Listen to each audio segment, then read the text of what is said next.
Hallo daar, ek hoop dit gaan goed daar met jou. 'n Lekker dag vandag. Ek wil vandag met jou deel oor 'n onderwerp wat sê, wat doen 'n mens as jy luister, maar jy pas nie toe nie?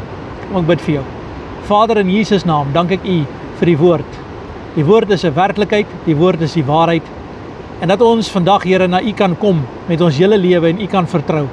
Here, help ons om daders van die woord te wees, net hoorders wat ons self bedrieg nie. Dat ons dit sal toepas in ons lewe en 'n regtige verskil maak in ons lewe. Ons vra dit in Jesus naam. Amen. Ek wil vir jou die verhaal vertel van die 10 plaae. Ek seker jy ken die 10 plaae in die Bybel. Elkeen van die plaae wat daar was, van die eerste plaag tot die 10de plaag toe, was Moses besig om vir die farao te verduidelik, jy moet begin luister, jy moet begin doen wat God van jou vra. En wat het God van farao gevra? Hierdie Engelse woorde is so vir my belangrik. Let my people go. Laat my mense gaan. Dit was die opdrag gewees. As jy dit nie doen nie, dan gaan hierdie gevolge in jou lewe wees. En hierdie koning farao het die boodskap gehoor. Ek seker hy het baie duidelik gehoor. Hy het gesien hoe dat die towenaars toer. Hy het gesien hoe dat die staf verander in 'n slang. Hy het wonderwerke gesien, een na die ander een. En tog het hy nie geluister nie. Hy het nie geluister nie. En hy het toegelaat dat hierdie hart van hom net al hoe harder en harder word, tot op die plek waar ons by die 10de plaag kom. En ek wil vir jou sê, toe hy by die 10de plaag kom, toe kom daar moeilikheid. Daar kom 'n tyd wanneer die Here 'n streep trek. Genoeg is genoeg. En voordat ek verder praat, laat ek vir jou verduidelik. In Hebreërs sê hy hierdie woorde. Hy sê, hoe sal 'n mens hierdie saligheid verontagsaam?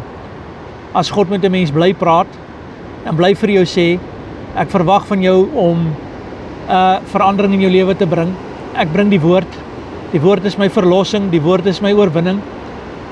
Die woord is dit wat ek na die uitstuur, sodat dit kan doen, dat daar 'n oorwinning kan kom.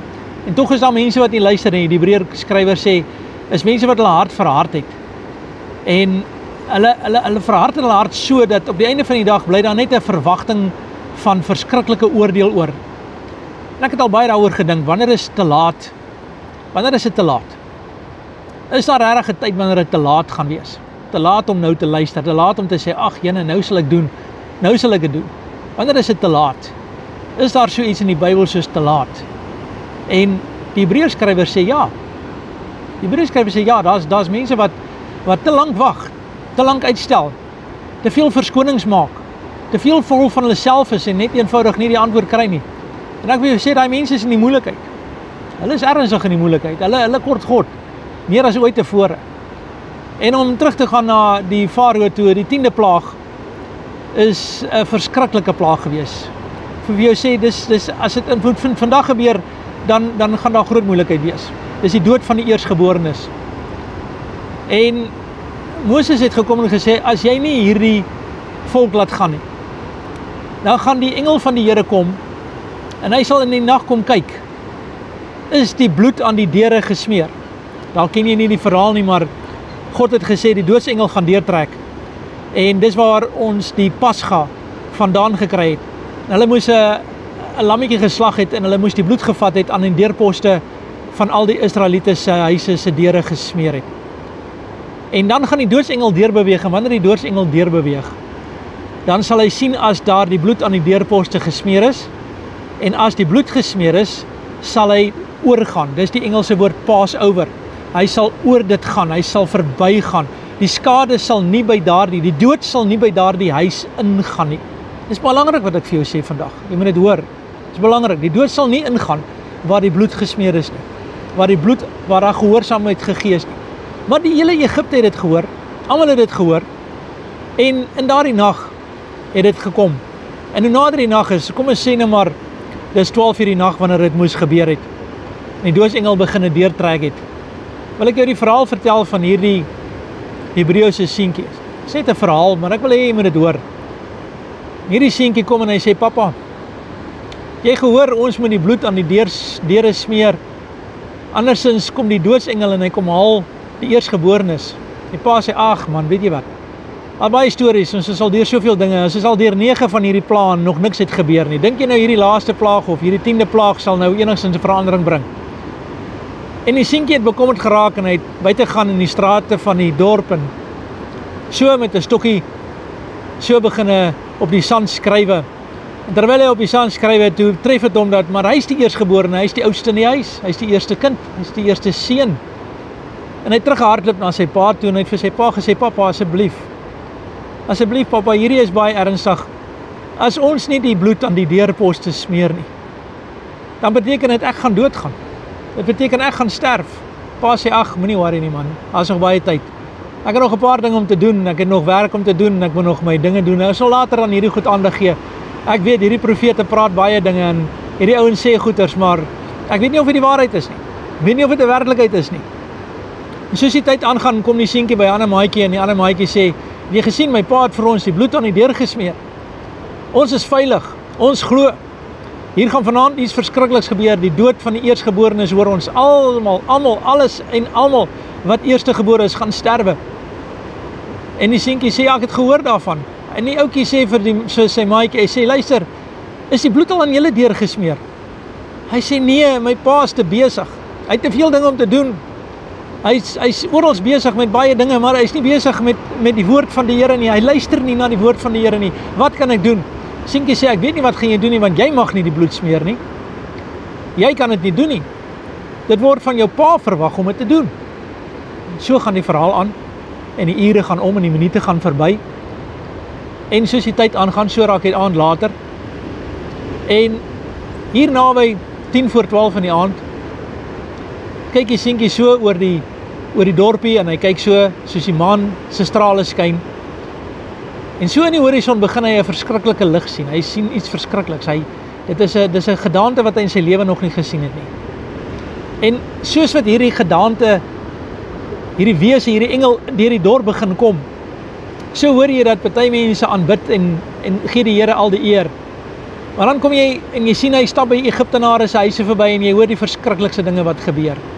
Die mense wat skree, die mense wat sê, my kind is dood, my eersgeborene, my enigste is dood. En hierdie seentjie roep uit en sy hart is bekommerd. En hy val op sy knieë neer en hy kyk vir hierdie gedaante en hy sê, help my asseblief. En daar die engel kyk op. En hy kyk na so in hulle huis en hy sien die bloed. Maar die seentjie nie agterkom nie, sy pa het toe die bloed gesmeer. En daar die doodsengel beweeg oor hom. Die paas is oor en sy lewe is gered deur die gehoorsaamheid van sy pa. Sy pa wat geluister het. Ek wil vandag met jou praat. Hoe lank gaan jy nog vat voordat jy luister? Die Here met jou praat oor dinge, en die Here met jou deel oor dinge en jy pas dit dalk nie toe nie. Die Bybel sê, word daders van die woord, nie net hoorders wat jouself bedrieg nie. Ek en jy kan nie so aangaan nie. Ek en jy nodig om te doen wat die Here vir ons verlang. Hy vra vir ons, dink maar net aan Noag in die boot. As hy nie geluister het nie, was sy gesin nie gered gewees nie. As hy nie ag daarop gegee het en die woord van die Here ondersteun het in sy lewe en nie eerste plek gegee het nie, dan sou hy dit nie gemaak het nie. Dit het net gebeur. Ons sien dit in Abraham, ons sien dit in Isak, ons sien dit in Jakob, ons sien dit in elke situasie. Dat dit is gehoorsaamheid wat tel. Gehoorsaamheid is belangrik. Ons kan nie maar net sê ek hoor en dan doen ek niks nie. Ek is veronderstel om iets daaromtrent te doen. En hierdie 10de plaag, die dood van die eersgeborene. Ons kyk 'n bietjie daarna, hoe belangrik is dit? Waar kom die Pasga? Die Pasga was die lammetjie wat geslag is. En toe die lammetjie geslag is hy 'n vlekkelose lam gewees. 'n Lam wat geen gebreke gehad het nie. En daardie lammetjie was geslag gewees. En wanneer daardie lammetjie geslag was hy dan geoffer gewees. En dit is waar die Paasfees vandaan kom. En ons beweeg nader aan die Paasfees. Elke jaar het ons 'n geleentheid om die Paasfees na te kom. Maar die Paasfees is 'n gebruik in Israel se lewe gewees. Maar wat het Jesus kom doen vir ons? Is hy nie die Paaslam nie? Kan ek jou vra, is hy nie die Paaslam nie? Is hy nie die skaap wat vir ons geslag is, na die slagpale gelei is? Sê Jesaja 53 nie, hy's deurboor, hy's letterlik verbrysel, onherkenbaar vermink gewees, vir my en jou nie. Hoe gaan ons so saligheid verontagsaam? Hoe gaan ek sê, dit werk nie vir my nie? Hoe gaan ek sê, die verlossing is nie goed genoeg vir my nie? Hoe gaan ek dit sê? as die paaslam geslag is. Ons sê in die nagmaal, deur sy bloed en die verlossing kom deur sy wonde, het daar vir ons genesing gekom. En ons maak gebruik daarvan in die Nuwe Testament.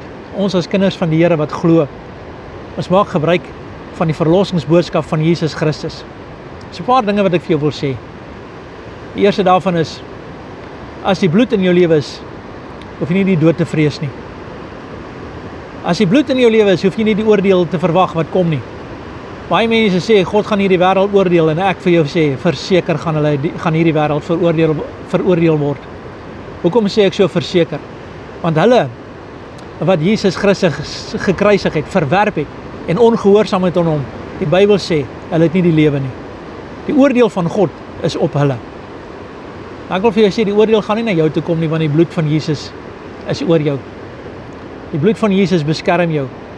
Dis nou wanneer jy luister. Die bloed van Jesus draai jou.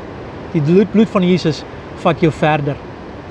Ek wil vandag vir jou vra, tweede ding wat ek vir jou wil sê is, as die bloed van Jesus jou beskerm, jy sal nie doodgaan nie. Die bloed van Jesus jou beskerm, dat jy nie veroordeel sal word nie. Sê Romeine 8 vers 1 nie, daar is geen veroordeling vir die wat in Christus Jesus is nie, vir die wat nie na die vlees wandel nie, maar na die gees. Met ander woorde, ek let nie op hierdie tydelike en die sigbare dinge nie, maar ek let op die geloof in Jesus Christus. Ek sit my lewe op hom. Sê die Bybel nie dat hulle wat deur die gees van God gelei word, die is kinders van die Here nie. Sê die Bybel nie vir ons, hy wat die seun het die lewe nie. Hy wat die seun nie, het nie die lewe nie. Die woord van die Here praat met ons. Hy praat baie duidelik. Hy praat met ons deur die woord wat na ons toe kom, deur die Bybel. En ek dink baie keer wanneer ons bid en wanneer ons praat en dan sê Here, waar is die antwoorde? Moet ons so 'n bietjie ons Bybel vat en begin lees. Want ek dink die antwoorde is daarin.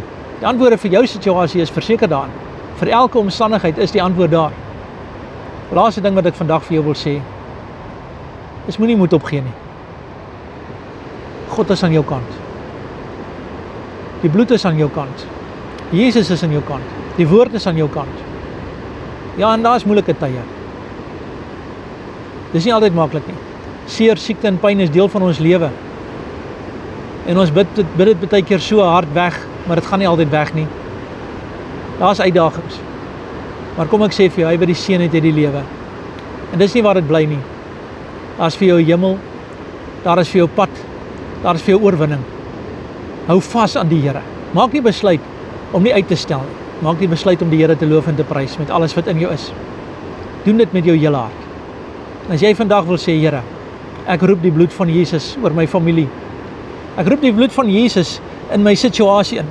Ek bid, Here, kom bring die bloed en smeer dit aan die tafels van my hart. Laat daar 'n verandering in my lewe kan kom. As jy wil saam met my bid, dan bid ek nou vir jou. Vader, in Jesus naam bid ek vir ons. Ek bid, Here, dat die woord van die Here in ons hart sal posvat. En dat ons sal vashou aan U. Here, dat ons U sal dien met alles wat in ons is. Bring die bloed van Jesus, ons plaas ons familie, ons plaas ons sake, ons plaas ons self onder U. In 'n tyd soos hierdie, Here, waar daar soveel uitdagings en soveel probleme is, bid ons dat die bloed van Jesus ons sal beskerm. Ek vra dit in Jesus naam, Here, en ek dank U, Here, daarvoor. Amen. Ek wil vir jou vra, as hierdie woord jou seën, ons lewe in geloof hier by 3 Minute Kerk, ek nie ander bron van inkomste nie. As dit in jou hart is om 'n bydrae te maak, kan jy ons webwerf besoek, www.freeminute.church.